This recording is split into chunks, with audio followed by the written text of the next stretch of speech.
La fin aussi d'un des plus beaux carnavals du monde ce soir. Ambiance absolument magique comme chaque année. Autour des masques et des costumes extraordinaires du carnaval de Venise, Florence Lecnecht, Stéphane de Perrois et Bernard Bédarida nous en font profiter un petit peu. Quel autre décor pourrait aussi bien se prêter au jeu? Venise offre tout. Canaux, gondoles, palais. La ville vous enveloppe. La tentation est trop forte pour un grand bond dans l'histoire. Tout d'abord, c'est l'eau qui amène une espèce de sérénité. C'est pour ça qu'on l'appelle la Sérénissime, et ça nous apaise.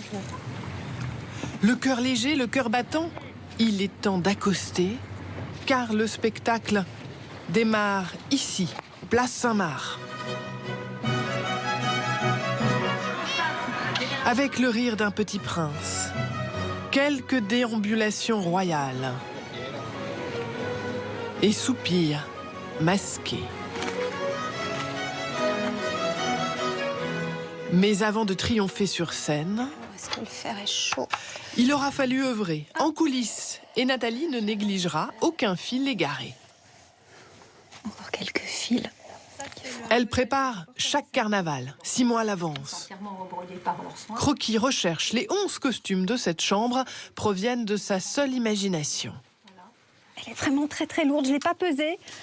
Je pense qu'elle fait 4 ou 5 kilos. Donc on peut s'amuser à faire des dessins dessus. Et de cette coiffe en carrelage de salle de bain aux tricornes en plastique irisé, tout semble ici possible. Jusqu'à changer d'un coup de baguette magique colombine en princesse japonisante.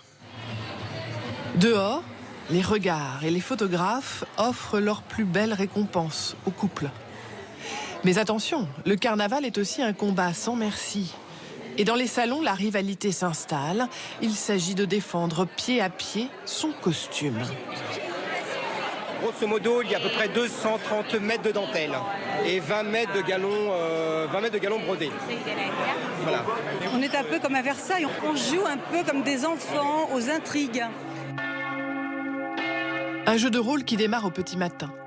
Car ici, vous n'êtes plus clerc de notaire, ni aide-soignante et encore moins bibliothécaire. Venise permet cela pour quelques jours. Rien ne transparaît plus de vous. Vous êtes qui vous voulez et c'est parfois très libérateur. Et là, je deviens Harlequin, quelqu'un qui est facile, qui est léger, qui a une gestuelle très libérée. Alors que dans la vie, je suis un peu plus réservée. Alors c'est bien sûr très tentant de s'offrir cette parenthèse. D'ailleurs, dans cet atelier, on vous facilite immédiatement le travail.